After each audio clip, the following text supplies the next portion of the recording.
أفضل الأنبياء عليه من الصلوات أتمها ومن التحيات أكملها وعلى آله وأصحابه البررة التقى والنقى وعلى أولياء أمته السائرين في القدس والعلا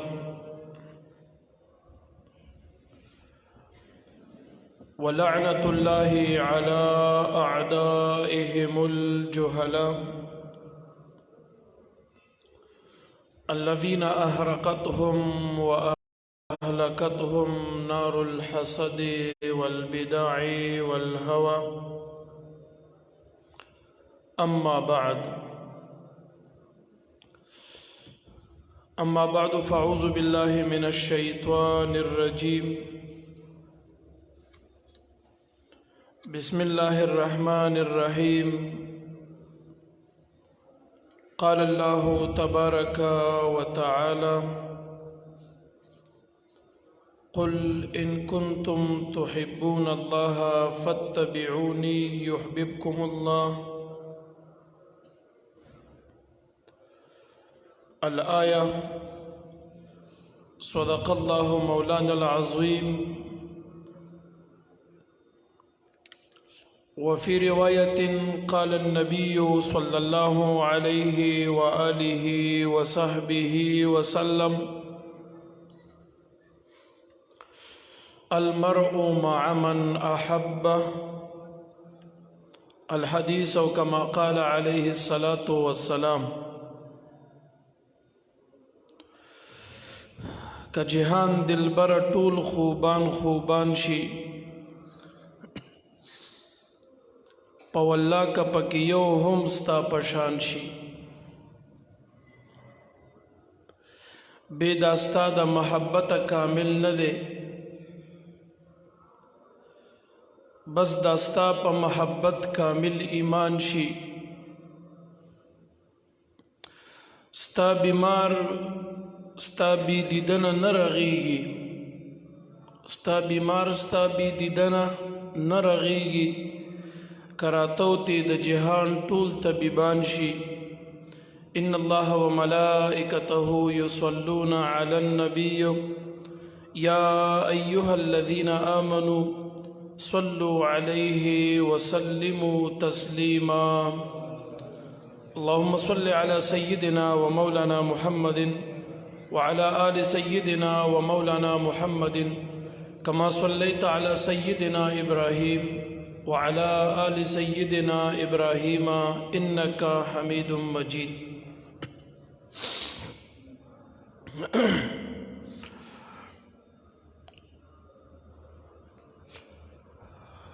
اغا اشیاء چې د اغي پکولو باندې انسان ته په جنت کې معیت د نبی کریم صلی الله علیه وسلم حاصل ګرځي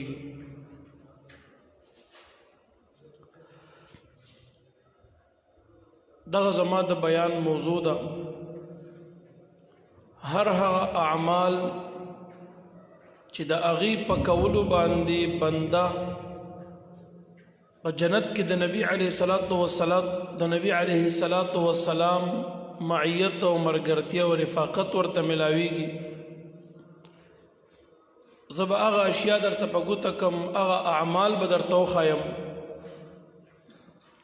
چې د هغې په کولو باندې به په جنت کې د نبی علیه السلام مبارک معیت مونږ او تاسې ته را نصیب ګرځي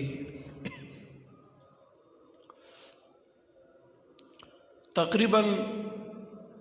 لس اعمال داسې دي چې کوم انسان دغه اعمال په ځان کې راوست دی به په جنت کې د نبی کریم صلی الله علیه وسلم په ګاونډ کې وي د هغې سره یو ځای به وي الله دې دغه لس واړه اعمال په موږ او تاسو کې راوستی کړي اول نمبر هغه عمل چې په هغې سره د نبی علیه السلام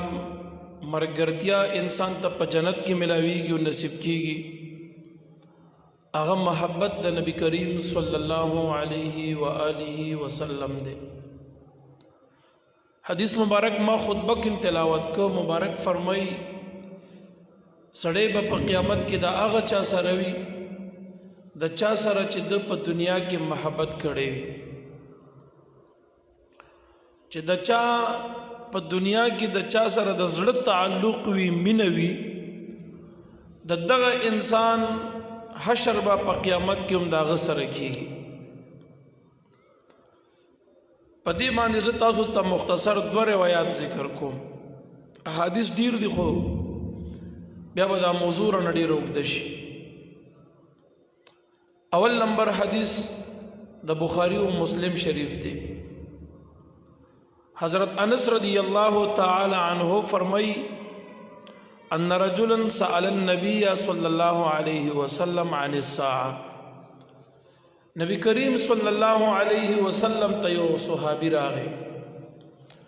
او د دوی مبارکونه تپوس کی د قیامت بارکی. نو دی صحابی نبی علیہ الصلوۃ والسلام مبارک تو فرمایل متى الساعة، قیامت بکلوی. نبی علیہ الصلوۃ والسلام نے تپوس او سوال دا کئی چې قیامت بکلوی. مبارک ورته فرمای وماذا اعددت لها، ته چې د قیامت د ورځې تپوسونه لما کې نو تا د قیامت د ورځې د پاره څه تیارې کړې. مبارک صحابي ته وای دا خو ډیر لوی ورځ ده، د دغه ورځې د پاره څه تیارېم لري او کنه صرف تپوسونه کې چې دا وکړي. قال صحابي ورته فرمای لا شی، قربان اس تیارې نه لرم. خبره دغه په عاجزه حمل یا پر روایت د مسند احمد کې داسې راځي. صحابي مبارک ورته وی ما اعددت لها من کثیر عمل لا صلاة ولا صيام. یا په دویم روایت د بخاری شریف کې داسې راځي چې قربان اس داسې ډیر تیارې نه لرم، نه مې ډیر نفلی روجینی ولی، نه مې ډیر نفلی منځونه کړي او نه مې ډیر نفلی خیراتونه او صدقات کړي دي. خو د قیامت تپوس زګه کوما الا انی احب الله ورسوله. د قیامت تپوس لتاسو زګه کوم چې زه د الله او د الله د رسول صلی الله علیه وسلم سره مینه لرم. دا مینه عظیم دولت ته، نو قربان زه د دې مینې په خاطر د قیامت تپوس لتاسو نه کومه. نو نبی علیہ الصلوۃ والسلام سے عجیب جواب ولا ورک. فقال مبارک ورته فرمای انت مع من احببت.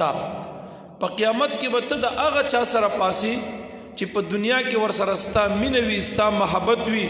نو ستا به حشرم په قیامت کې د هغې سره کېږي. انس سے فرمای فما فرحنا بشيء فرحنا بقول النبي صلی الله علیه وسلم انت مع من احببت. انس سے فرمای وی د دین وړاندې مونږ په یو خبرم دومره نو خوشاله څومره چې د الله د محبوب په دې وینا باندې مونږ خوشاله شو چې نبی علیہ السلام او فرمایل ته په قیامت کې د هغه چا سره پاسي چې په دنیا کې ور سره ستاسو محبت ته. انس سے وی په دې خبره مونږ زکه ډیر خوشاله شو. بیا د ځان حال بیانې. انس سے فرمای فانا احب النبي وابو بکر وعمر. وې زه د الله د محبوب سره مینه لرم، د ابو بکر صدیق صاحب سره مینه لرم، د عمر فاروق رضی الله عنهما سره مینه لرم. نو زما حشر بم د دوی سره وینم، موږ په ځکه په دې خبره باندې ډېر خوشاله وګرځېدلو. دا خبره د خوشاله وا ځکه په ډېر خوشاله شو. وارجو ان اكون معهم بحبي اياهم. انس سے فرمایي زه د الله نه امید لرم چې د دې محبت په وجه الله تعالی ما په قیامت کې د نبی علیہ السلام او د ابوبکر صدیق او د عمر فاروق صاحب مبارک سره ما په قیامت کې الله یوځي کی زکه به یوځي کوي چې په دنیا کې زما دي سره محبت ته او نبی علیہ السلام او فرمایل چې د چا سره محبت په قیامت کې به د اغي سره پاسيږي. نو ګوره اول نمبر خبره که یو سړی په قیامت کې او په جنت کې د نبی علیہ السلام معیت او مرګرتیا غواړي نو دی بس کوي دی به د نبی علیہ السلام مبارک سره رښتینی محبت کوي. رښتینی محبت صرف داونه چې په خوله زما در سره محبت دی، ګور څوک چې د چا سره مینه کوي نو د هغه هر ناز او ادا په خلګيږي د هغه خبرې په خلګي د هغه صفت هم په خلګيږي او د هغه غنتزان جوړول هم په خلګيږي نو کستاسو د نبی علی سلام سره ریښتینی محبت وي نو پتاسو به د هغه مبارک خبرې هم خلګي د هغه مبارک انداز او ادا او طریقې هم در باندې خلګيږي او د هغه مبارک بشان بزان جوړوي نه د هغه مبارک اتباع هم در باندې خلګيږي دغه د ریښتینی محبت علامه ده نو انس سیبو فرمایل چې مونږ په دې خبره باندې ډېر خوشاله شو یو خو می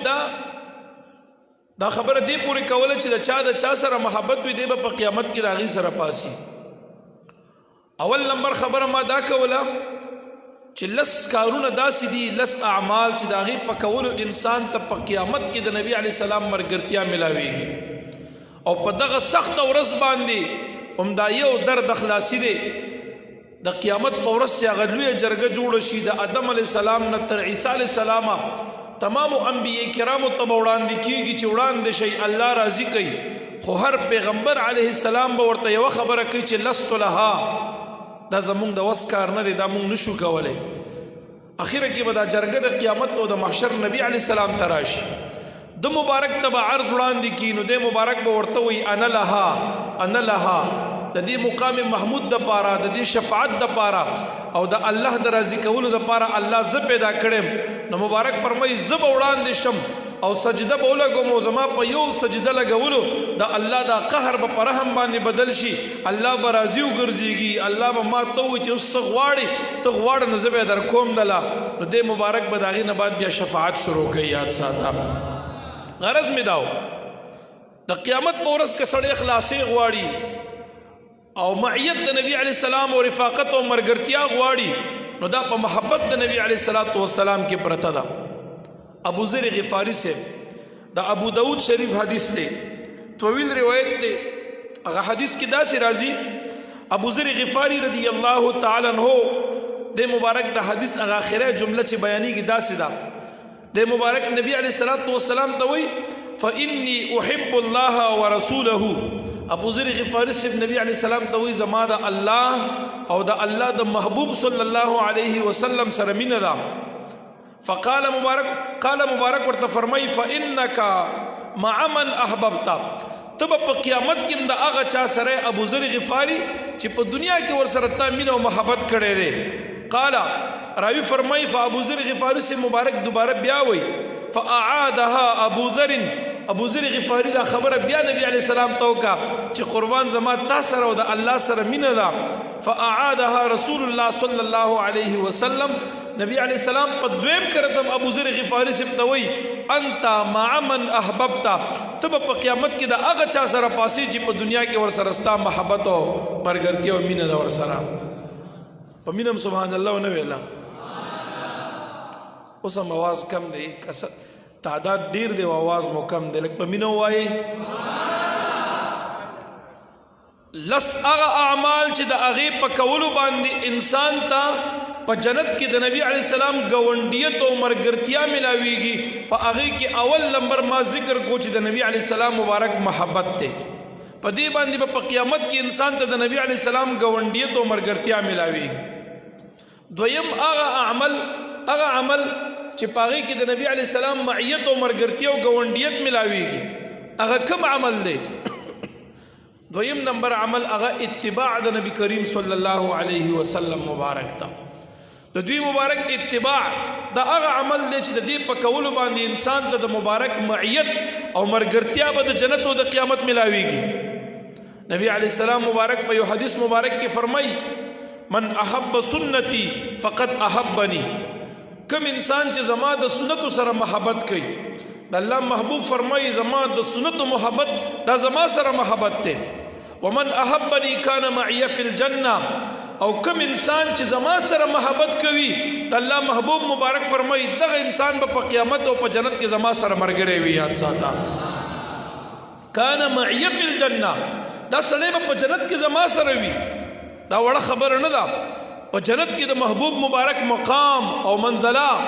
او داغي مبارک مرتبه او داغي مبارک اغلوی شان هغه ډیر عالی دی هلته عقل انساني بیا نه رسیږي خو د ده مبارک مرګرتیا کوي یو سړی په جنت کې غواړي نو دویم عمل بدا کې چې د نبی علیه السلام مبارک کامل اتباع بکې د ده مبارک تعبیداری بکې د ده مبارک سنت به راټینګې نبی علیه السلام مبارک په یو حدیث مبارک کې فرمایي زما تمام امت به جنت ته داخليږي الا من ابا مگر هغه څوک چې هغه انکار وکړي اب جنت ته نه ځي نور به تمام امتیان جنت ته ځي صحابه کرام تپوس کی قربان انکاری څوک دی دا انکار څوک دی سنه دی او انکاری څوک دی مبارک ورته فرمای من اطاعني دخل الجنه ومن عصاني فقد ابا کم انسان چې زما اطاعت کوي زما پیروي او تابعداري کوي دا سړی دی به جنت ته ځي او مبارک فرمای چې کم انسان زمانہ فرمانی کوي زما طریقې او زما سنت پریږدي او زما اتباع نه کوي دا سړی به جهنم ته ځي بس خبره ختمه اتباع د نبی علیه السلام دا د کمال لاره ده ما تیر جمعه تاسو ته ویلیو چې نبی علیه السلام فرمایي که په دې وخت کې موسی علیه السلام په حیات دنیوي سره حیات وي نو هغه د پاره زما د اتباع نه بغیر بل لاره نه و د خدای تعالی در ته رسیدګۍ د پاره یو لاره ده چې هغه لار د اتباع د نبی علیه السلام ده کوم انسان چې دا غواړي چې د خدای در ته ورسم د خدای په در کې محبوب شمه الله راضي کما نو د لپاره یو لار الله پیدا کړی ده یو لار الله ټاکلی ده کته د الله سره محبت کې یو لار ده کله الله راضي کې یو لار ده کله الله نزدېکت او قرب پیدا کې یو لار ده کله الله خوشالول غواړي یو لار ده لار کوم ده قران عظیم شان کې باری تعالی فرمایي قل ان کنتم تحبون الله فاتبعوني يحببكم الله محبوب مبارک طور تو فرمایا کہ تاسو د الله سره محبت کول غواړئ نو دی امت ته وای چې زما تابعداري وکي دی ستا په تابعداري کې ما تر روان شي ستا تابعداري د شروع کی تا پسې در روان شي يحببكم الله الله تعالی به د دوی سره محبت وکي دا به د الله محبوبانو ګرځيږي الله به دې سره بیا مینه کوي کدا غواړي چې د الله په در مقبول شمه کدا غواړي چې ما ته د خدای قرب ملو شي دا غواړي چې زه د الله محبوب وګرځېږم کدا غواړي چې زه الله راضي کوم او الله خوشاله کوم نو یو لار ده چې هغه لار د اتباع د نبی کریم صلی الله علیه وسلم مبارک ده دا غي مبارک اتباع بکې په دغه باندې به تا ته الله تعالی قرب ملاويږي او ګوره زما د محبوب مبارک سنت خو بشمار دي د مبارک اتباع کی چې سړی داغي سنت پزې کوي بشمار سنت دي خو په دغه سنتو د نبی کریم صلی الله علیه وسلم کې ته چې په دې اخر زمان کې یو سنت امراټینګي په دې ته څومره اجر دی په دې کې څومره لوی اجر او ثواب دی روایت کې راځي امام طبرانی روایت ذکر کوي ابي هريره رضی الله تعالی عنہ د حدیث راوی دی نبی علیہ السلام مبارک فرمای المتمسک بسنتی عند فساد امتی فله مبارک فرمای عند فساد امتی له اجر شهید روایت طبرانی کې داسې راځي کوم یو امتی زما چې په اخر زمان کې زما یو سنت راټینګ کی نو اغلب په یو سنت ژوند کول د یو شهید اجر او ثواب دی او پر روایت د حلیۃ الاولیاء د امام ابو نعیم کې داسې راځي مبارک فرمای چې کوم امتی زما په اخر زمانه کې یو سنت راټینګ کی ژوند کی له اجر 100 شهید د دې امتی د پارا زما په اتباع کې د یو سنت پر راټینګولو باندې الله تعالی د سل شهیدانو اجر او ثواب ورکوي ولیا ساته له اجر 100 شهید د سل شهدا او اجر په سملاويږي زما د محبوب مبارک په یو سنت احیا او ژوند کولو او تمسک باندې ملاويږي المتمسک بسنتي عند فساد امتي مبارک فرمای کم انسان چې زما په سنت باندې تمسک کی په اخر زمان کې کلک رونسی په یو سنت ژوند کولو باندې الله بدل د سر شهیدانو اجر او ثواب ورکي او دغه سنت په محبت باندې به الله تعالی دغه سړی په جنت کې زما مرګرتیا ورته ورنصیب وګرځولې کی یاد ساته که په جنت کې د خپل محبوب مبارک مرګرتیا غواړي داغه مبارک مرګرتیا دی پکاروي نو دا غي مبارک اتباع شروع کا دا غي مبارک احیاء د سنت شروع کا یو خدا اتباع د نبی علی السلام دا د محبت یو علامه ده چې کوم سړی محبت کوي او اتباع پکې نه دا دروغجن دی او دویم دا اتباع د نبی علیہ السلام دا دغه مبارک د جنت د مرګرتیا یو سریع او سبب دی کدا غواړي چې په جنت کې ماته الله تعالی هغه جنت راکړي چې په کوم کې به محبوب مبارک او د هغه په ګوند کې ماته خدای زی راکړي نو د هغه مبارک سنت ژوندۍ کوو د هغه اتباع کوو لس هغه خبري هغه اعمال درته ذکر کوم چې د هغه په کولو باندې په قیامت او په جنت کې سړی ته د نبی علی السلام مرګرتیا او ګوندیت ملاويږي هغه کې مې دو ذکر کړ اول نمبر محبت د محبوب مبارک او دویم نمبر اتباع د نبی کریم صلی الله علیه وسلم مبارک دو شو دریم نمبر هغه عمل چې پاغه باندې د نبی علی السلام مرګرتیا انسان ته په جنت کې ملاويږي دا عمل بمستاسو ډیر خوښ ډیر نفلی منځونه کول او ډیر سجدي لګول دا عمل باعث د نبی کریم صلی الله علیه وسلم د ګوندیت او د مرګرتیا د په جنت کې کوم انسان چې نفلی منځونه ډیر کوي او سجدي ډیر لګي دا انسان په جنت کې د محبوب مبارک مرګري وي حدیث مبارک کې راځي یو صحابی دی حضرت ربیعہ رضی اللہ تعالی عنہ دی مبارک ډیر بختور صحابی پدې دی چې د نبی علیہ الصلوۃ والسلام مبارک خدمت کول او خاص کر به د شپې د مبارک خدمت کول د مبارک په نبی کریم صلی الله علیه وسلم مبارک بچ د شپې تهجد مانځ ته پاسې ده د تهجد مونږ په نوافلو کې بهترین مونږ دی الله دې مونږ تاسو ټول ته د تهجد د مانځ توفیق را نصیب وګرځولې د جمی موسم د مؤمن مسلمان د پاره ډیر بهترین موسم دی د جمی موسم دا د مؤمن موسم دی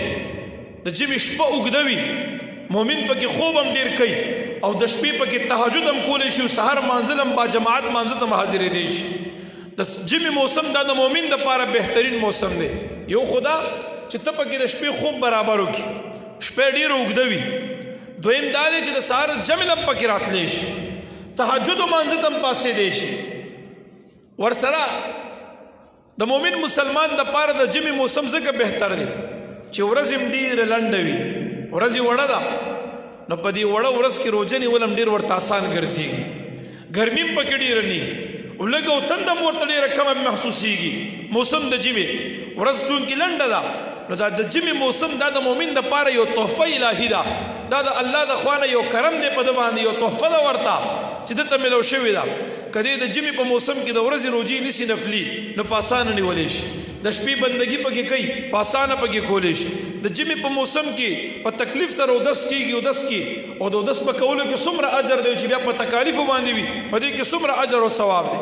دې طرف ته نظم په دې باندې مال ست خبر را جمع کړی دي خو بیا زمانه دا موضوع دیږي غرض می دا دی صحابی مبارک فرمایي وی ما به مبارک تا د شپې د تهجد مانځه د پاره او برابر اولی او د اودس د ابونه علاوه ما به دوی مبارک ته چې کوم دی د مبارک د اودس د ابونه علاوه ما به دوی مبارک ته مسواک مصلا وغیرہ دا به ورته برابر اول د شپې د تهجد مانځه د پاره بچي مبارک پاسې ده یو شپه مبارک زمانه په دې عمل ډیر خوشاله دي نو صحابي مبارک فرمای ما ته را مخ مبارک را واړول او ما ته وی غواړه چې څه غواړي وای څه غواړي نو ما ورته وی چې قربان اسم نه غواړم یو شی غواړم چې په جنت کې الله ما ته ستاسو مرګرتیا را نصیب کړي ستاسو مرګرتیا غواړم په جنت کې وی مبارک راته وی نور څه وی ما ورته چې بس صرف ستاسو مرګرتیا په جنت کې غواړم وی مبارک راته فرمایي چې زما مرګرتیا په جنت کې غواړي نو بیا ما سره په ډیرو سجدو لګولو باندې امداد وکا یعنی ته ډیر نفلی منځونه کوا الله تعالی به دغه نفلی منځونو د برکت نه او زما د غختو د برکت نه الله تعالی ستا په جنت کې زما مرګرتیا نصیب وګرځولې کی یاد ساته کدا غواړي چې موږ ته د محبوب مبارک مرګرتیا په قیامت او په جنت کې ملو شي لس اعمال دا بکې د دې په کونه به زما د محبوب مرګرتیا په جنت کې درته ملاويږي په قیامت کې هم پاغي کې اول نمبر داغي مبارک محبت، دویم نمبر داغي مبارک اتباع د سنت تابعداري، او دریم نمبر نفلی عبادت او منځونه ډیر کول، سجدي ډیر لګول. دا هغه عمل دی چې د دې عمل په کولو باندې الله تبارک وتعالى د بندنه دومره راضي شي چې د تب الله تعالی په قیامت کې د محبوب مبارک مرګرتیا ور نصیب وګرځول کی. یاد ساته نفلی عبادت دې ته چرته مسبق مګورئ. نن سبا زمونږ استاد فرض تم لا ماته، مونږ تاسو فرض هم پاسانه نه ادا کو، لا پات نفل کول. نفلی عبادت کاغه روزه ده ډیره نیسي، نفلی عبادت کاغه صدقه ده ډیره کوي، کاغه تلاوت ده ډیره کوي، کاغه منځ کول دي نفلی ډیر زیات کوي. ولی حدیث شریف د بخاری کې داسې راځي، نبی کریم صلی الله علیه وسلم مبارک حدیث قدسی بیانوي، الله تبارک وتعالى فرمای چې لا یزال عبدی یتقرب الی بالنوافل، همیشه یو بنده زما چې دې زما قرب پیدا کوي ما ته نږدې کیږي په نوافل سره. کله نفلی روزي ډېری نسی، الله وی زما در ته نږدې شي. نفلی صدقې ډېری ور کوي، زما در ته نږدې کیږي. نفلی عبادتونو منځونه ډېر کوي، زما در ته نږدې کیږي.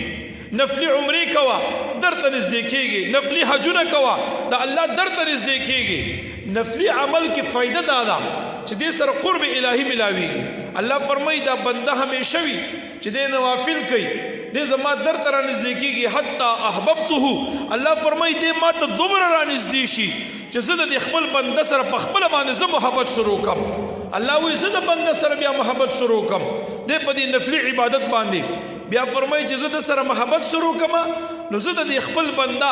هغه لاس شم چې دې په نیول کوي، هغه خپې شم چې دې په مزل کوي، هغه سترګې شم چې دې په لیدل کوي، هغه غوږی شم چې دې په اوریدل کوي. د الله تعالی قدرت او د الله تعالی انوار د لاس تم بیا راشي، دغه لاس د گزار نم بیا ویریږي. په هر چا چې د غضب لندګي خطا ندر می گزار د درویشانو، دغه مرد کامل د نگانم هغه نم بیا د بد اذا دغه مبارک د ازار نزان ساته، دغه مبارک د نگاه لاندې ځان راواله، دغه مبارک د گفت نمزان ساته چې ستا بارک چرته ازار د خلینو درته نه باسي. دغه مرد خدا بیاغه د کم د مبارک د خلینو ازار وزي اپ انسان داسې لګي د تیر به هدف ابیا نه خطا کیږي. غرض د خبره او خلاصه د بیان می دادا چې الله تعالی فرمایي یو انسان نوافل ډیر کوي د ما ته رانږدې کیږي، دومره رانږدې شي چې زه د سره مینه شروع کم، د زما محبوب شي، زماغه نورانیت او زماغه قدرت او طاقت د لاس ته راشي، زماغه طاقت او قدرت او هغه زماغه رحم فضل د خپې ته راشي، د سترګې ته راشي، د وخت ته راشي. دغه بنده د خدای تعالی چې خدای ته قرب پیدا کوي دا په نفلی عبادت باندې پیدا کوي. غرض می دی پوریو. دریم نمبر عمل ما دا بیان کو چې یو سړی هغه عمل کول غواړي چې زه په جنت کې د نبی علی السلام سره مرګره شم. نو اول نمبر محبت، دویم نمبر اتباع، دریم نمبر ډیر سجدي لګول او نفلی عبادت کول، په دې کې معیت د نبی علی السلام دې په جنت کې. څلورم نمبر عمل چې پاغي سره بنده مسلمان تا په قیامت کې د نبی علی السلام مرګرتیا نصیب کیږي، هغه درود شریف ویل دي. کثرت سره درود ویل، کثرت سره لګ نه ډیر درود، لګ درود خور سره وي خو ډیر درود ویل. د ډیر تعداد بعض علما چې بیانوي وی چې کم از کم د ورځې 300 کرت نه کم ونه وي، 300 یا 300 نه زیات وای دا کثیر کی راځي. 300 ځل یا د 300 نه زیات ځل درود ویل دا په کثیر کی راځي. کم انسان چې په محبوب مبارک باندې ډیر درود وای نو دغه انسان ته په قیامت کې به الله تعالی د محبوب مبارک معیت ور نصیب وګرځولې کی. حدیث مبارک کی راځي حضرت انس سے مبارک فرمائی د قیامت په ورځ باندې په هر ځای کې په هر موقع محبوب مبارک ته بنزدي هغه انسان وي کوم انسان چې په دوی مبارک باندې په کثرت سره درود وایي، کوم انسان چې ډیر درود وایي د به د قیامت په مقاماتو کې په هر منزل کې به د مبارک ته نږدې وي، مبارک سره به قریب وي، د مبارک په پړوس کې به وي، د هغې په ګوند کې به وي. کوم انسان چې درود پې ډېر وایي دا درود د خپل ژوند یوه حصه وګرځوئ. د مبارک د یو صحابي راغی او مبارک ته فرمایي وي قربان زه د نورو اعمالو وظایفو سره سره په تاسو درود وایم، نو آیا د دې درود دپاره څلورمه حصہ وخت وټاکم دا 3 حصې به د نور اعمالو لپاره او دا یو حصہ ستاسو د درود لپاره دا به کافي وي مبارک ورته ویل او خو کدا ته نور ور زیات کې دا وخت ولنو تا د لپاره بهتره ده تا د لپاره غوره ده نو صحابي مبارک ورته وایي چې قربان بیا به 3 حصې وخت وټاکم دا 2 حصې به نور اعمالو ته کم او دا 3 حصہ یو حصہ به ستاسو درود لپاره کم مبارک ورته وایي ډیره ښه ده خو کدا عمل ورته زیات کینو تا د لپاره فایده مند ده نو صحابي مبارک ورته وایي چې قربان بیا به داسې وکم څلور حصې وخت دی دا نیم وخت به درود له ورکم دا نیم وخت به نورو اعمالو وظایفو ته ورکم مبارک ورته وایي ډیره ښه ده خو که دا وخت زیات کړو تا دپاره فایده مند دی نو صحابي مبارک ورته فرمایي چې قربان بیا به 2 حصې وخت درود له ورکما او دا یو حصہ به نورو وظایفو ته کم مبارک ورته وایي ډیره ښه ده خو که دا وخت زیات کړو تا دپاره فایده مند دی نو اخره کې ورته صحابي مبارک فرمایي چې قربان بیا به داسې وکما چې دا تمام وخت به درود مبارک ته ورکما نو دا الله محبوب صلی الله علیه وسلم ورته فرمایي که دا کار دی وکړو نو ستا د دنیا او د آخرت د هر غم نه به تا دپاره الله کافي وګرځېږي یاد ساته د دنیا او د آخرت هر مشکل نه ستا دپاره به الله کافي وګرځېږي د درود په ویلو کې دومره کمال دی مبارک دام فرمایي چې کوم امتی په ما باندې دنیا کې درود زیات وایي د دغه امتی پہچان به په قیامت کې ما سره زیات وي چې څومره ډیر درود وي پہچان به د مدینه منورې د جانان په در کې برابر وي زیات به وي دغه رنګ حدیث کې دام راځي مبارک دام فرمای چې کوم انسان په ما درود ویل هیر کو دغه انسان د جنت لاره خطا کړله او سوچ کوا د درود ویل دا د جنت په لار مزل کول چې څوک ډیر درود وای نو د ډیر مزل د جنت په لار باندې کوي او چې څوک لږ لږ درود وای نو د جنت په لار تک ډیر کمزور دی د ډیر لږ مزل کوي جنت ته د جنت نه ډیر لري دی کدا غواړي چې جنت ته ما خدای ورسوي ډیر نږدې شمه نو درود ډیر ویل پکار دی څلورم عمل ما هغه خېلو هغه لس اعمال بیانوم چې پاغي باندې انسان ته په قیامت او جنت کې د نبی علی سلام معیت ملاوي څلورم نمبر عمل درود شریف کثرت سره ویل ډیر ډیر درود ویل په دې باندې انسان ته په قیامت کې معیت او رفاقت او مرګرتیا د نبی علی سلام ملاوي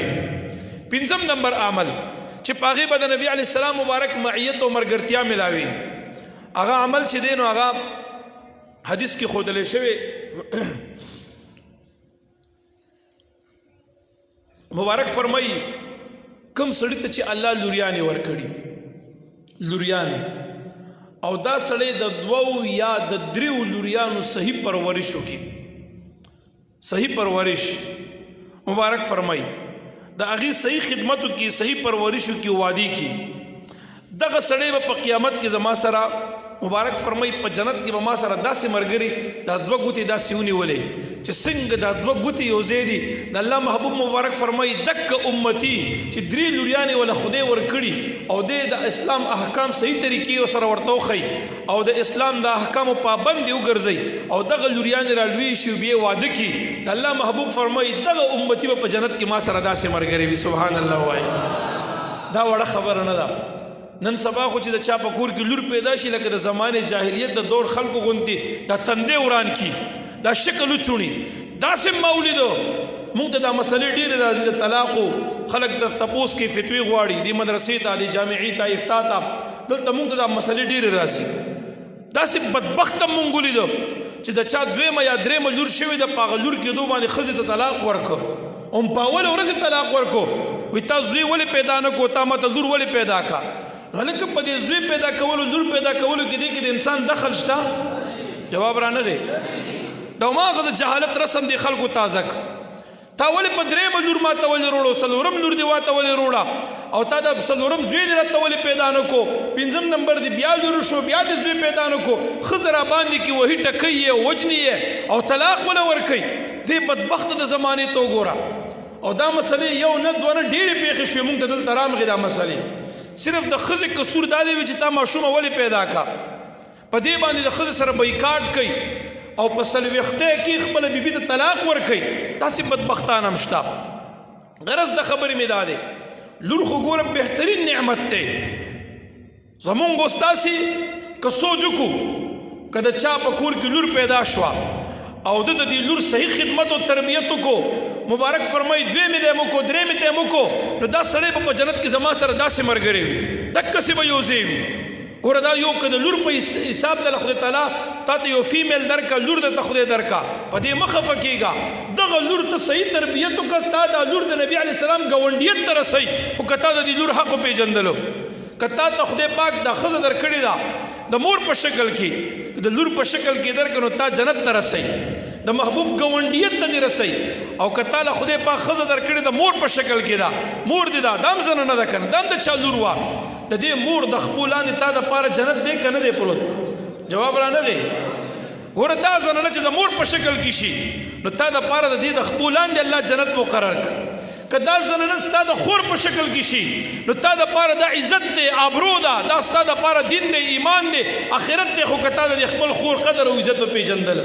نن موږ په معاشره کې د خور سره هم ظلم کوو. د خور حق هغې ته هر یو ورور غل ګرځېدلی دی. د حکومت په کاغذونو کې وي زما خور نشته زما خور مړه ده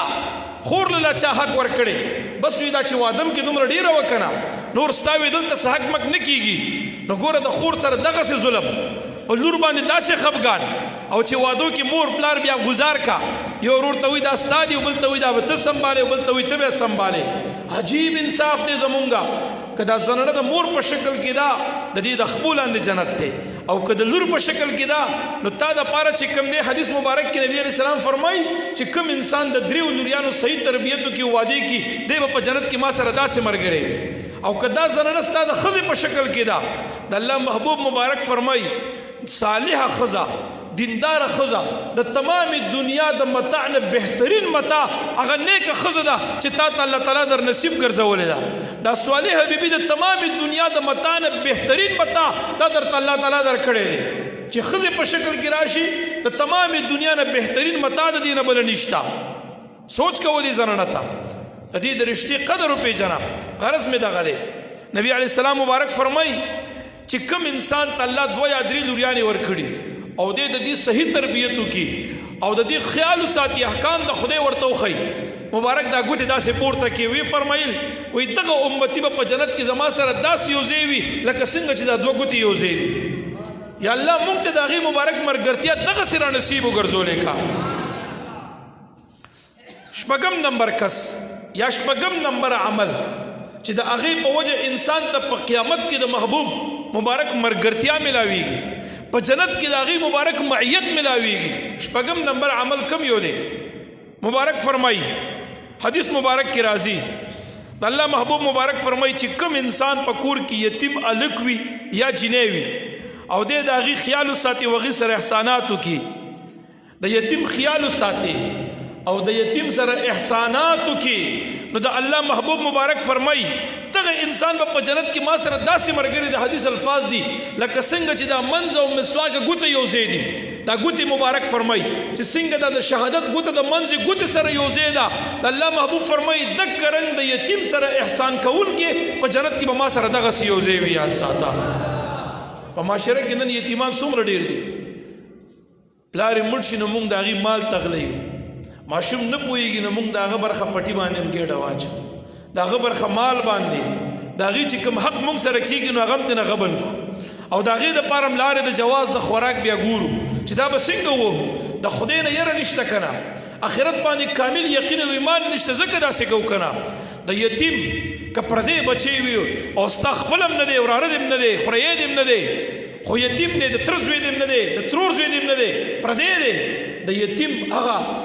په سر باندې صرف نور احسان خو په خپل ځي. حدیث مبارک کې نبی علیه السلام فرمایي چې کوم انسان یتیم ته په سر لاس د شفقت کیږي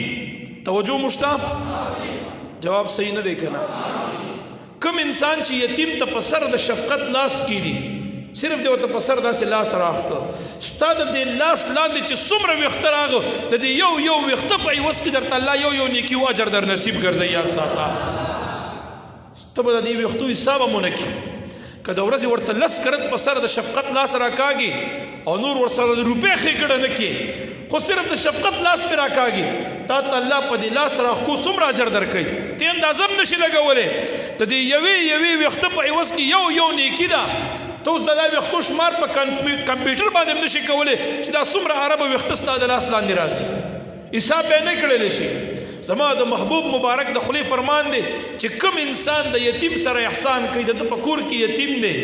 او د خپل یتیم پرورش کوي د یتیم سره احسانات کوي د یتیم خیال ساتي دغه د یتیم کفالت کوونکی انسان په جنت کې ما سره داسې مرګري لکه زما د شهادت دا ګوته چې وي د منځ ګوته سره څنګه یو ځای ده دی په قیامت کې ما سره دک یو ځای مرګري وي. یاد ساته دا وړه خبره ده څومره لوی عزت ته لس هغه اعمال مې درته بیانول چې د هغې په کولو باندې انسان ته په جنت کې او په قیامت کې د محبوب مبارک معیت ملاویږي. لسو کارونه کې ما شپږ بیان کړ. شپږم نمبر د یتیم کفالتو. کوم انسان چې د یتیم کفالت کوي نو د هغه باره کې نبی علیه السلام دغسې وفرمایل په دې معاشره کې ډېر یتیمان دي د الله دپاره د یتیم خیال ساتئ. همیش دپاره کور ته فروټ وړي نو که چرته یو ورځ د 100 روپو فروټ والی یو یتیم ماشوم لی ورکړي ته پې کمیږي؟ جواب را نه دی. چرته یو درجن کیلې والا یا ولا سی وخله کله کله ولا ورکوه د خدای دپاره یې ورکوه احسان پې ماړه وه. کله کله ولا یو کیلو غوښه والا 400-500 روپۍ کیلو به دومره خو به غټه نه وي. کله کله ولا یو بچی د چرګې خلا فارمې ولا اخلا 300-400 روپۍ کې بچی به ملاویږي دومره غټه خبره خو به نه وي. په میاشت کې چې یو ځل ولا اخلي تنخواه یې اخسته نو ستا په اسم نه کېږي یعنی د دنیا د تاوان په لحاظ یادوم خو آخرت دې په خدای دومره خسته کوي چې دې اندازه بیا نشي لګولی. د یتیم سره احسان کوونکې مبارک فرمایي په جنت کې ما سره به دقسې وي.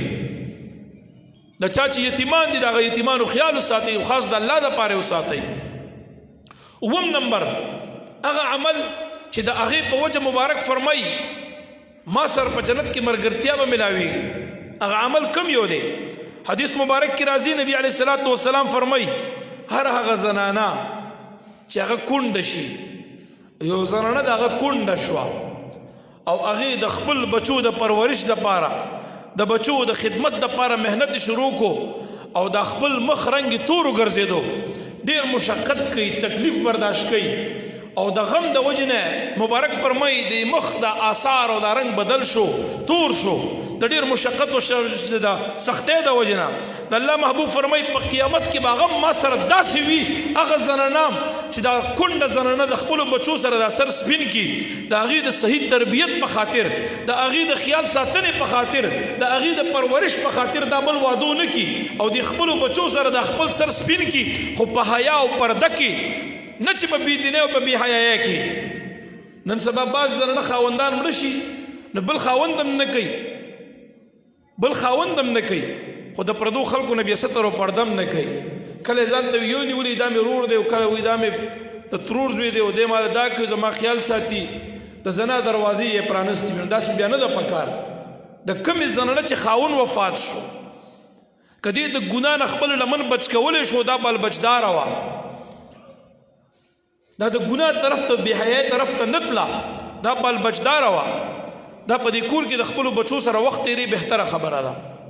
که بل واده کوي نو شریعت دې اجازت ورته ورکړی دی خو بعض زنانه بل واده هم نه کوي او بیا ستر او پرده او حیا هم نه کوي د خپلې پاکدامنۍ خیال هم نه ساتي نو دغسې زنانه دپاره ګوره بې دا بشارت نه دی دا بشارت د هغه زنانه دپاره دی چې دا د خپلو بچو په خاطر باندې خپل ځان پاک دامنو ساتي او دومره محنت کوي دومره خواري کوي د بچو پرورش کوي چې د دې د مخ دا رنګ په بله باندې واوړي د ډېر خفګان او د مشقت د وجې نه د الله محبوب فرمایي دغه زنانه په قیامت کې زما سره هم داسې ملګري حدیث کې وایي لکه څنګه چې دا دوه ګوتې یو ځای دي دغه زنانه په قیامت کې زما سره یو دغه رنګ یو ځای ګرځېږي. یاد ساته دا وړه خبره نه ده. که کومه زنانه خپل ځان پاک دامن ساتلی شي د پردو سړو د تعلقاتو نه او د هغې د خبر رسۍ نه او د هغې سره د لین دین نه ښه خبره ده چې بیا د خپلو بچو د تربیت په خاطر چې زما بچي خورې نه شي. اکثر چې بیا ښځه دویم وادو کې دویم میړو کې نو هغه دویم میړه د دې د بچو بیا خیال نه ساتي دغه هلکان بیا خرابېږي دغه جنکۍ بیا بربادېږي د هغې مستقبل ډوبېږي. نو چې کومه زنانه د خپلو بچو سره د خپل زندگی تیره کی هغې ته په قیامت کې داسې بشارت دی مبارک فرمایي دا به د قیامت په ورځ ما سره دقسې یو ځای وي لکه څنګه چې دا دوه ګوتې یو ځای دي. اتم نمبر د الله محبوب مبارک اتم بشارت چې اورئ اتم نمبر کس هغه چې په قیامت کې په جنت کې به د محبوب مرګرتیا ورته الله ورنصیب ګرځي. هغه څوک دی؟ اتم نمبر عمل مبارک فرمای هغه انسان چې د هغې درې بچي وفات شي، درې بچي خپل سکه بچي درې د چا وفات شي او دی د خپل درې واړه بچي دفن کړي او په دې صبر وکړي د الله نه راضي شي، صبر په اختیار کړي. الله محبوب مبارک فرمای دی به په قیامت کې زما سره جنت کې به داسې ملګري لکه څنګه چې دا دوه ګوتې یو ځای دي. سبحان الله. تعالی خدای اولاد درکړه. کله کله داسې کېږي چې حادثه وشي په یو ټیم دوه درې بچي د سړي مړه شي، کله کله داسې کېږي چې ماشوم د پیدا شو وفات شي، بیا پیدا شي وفات شي، په بچپن کې ماشومان د چا دوه درې وفات شي. نو زمونږ دا بعضې خلک بیا کفریات غواړي، ویم دا زه د صحیح کړی مو دا زما کور دی لیدلی، په دې غم کې بیا د نازیبه الفاظو د کفر کلمې بیا وایي. نو داسې نه پکار، صبر وکړه. ولې زما د محبوب مبارک دا واړه واړه بچي به نه وفات کېده، د هغه مبارک کوم زوی پیدلی مبارک ته دا واړه واړه بچي به له خدای ورکو په ماشومتوب کې به ته نه وفات شو. کافرانو به ورته پیغورونه د میراث ورکولو عیاذا بالله، مشرکانو بېدینو یهودو به ورته میراث ویلو عیاذا بالله. هغه مبارک ته دومره پیغورونه به خلکو ورکول ورته زامن به نه پایدل، خو مبارک به صبر کړي، امت ته دا تعلیم ورکوي چې چا ته خدای بچي ورکو د درې بچي وفات شي خپل بچي وي سکا او دې په خپله دا دفن کړي او دې د هغې په غم باندې صبر وکړي. دغه صبر کوونکي پلار مبارک فرمایي دی به په جنت کې ما سره دقسې یو ځای وي. سبحان الله. دقسې به مبارک فرمایي ما سره یو ځای وي. دا دوه ګوتې ونیوي چې څنګه دا یو ځای دی وي دقسې به دی ما سره یو ځای وي. نهم نمبر هغه عمل چې په هغې باندې په قیامت کې د محبوب مبارک سره یو ځایوالی ملاویږي په جنتونو کې. کوم یو عمل دی؟ هغه رښتینی تاجر چې دی تجارت کوي او په تجارت کې رښتیا وایي دروغ نه وایي. ډېره اسانه کړې ده. مبارک فرمایي انا والتاجر، مبارک فرمایي زه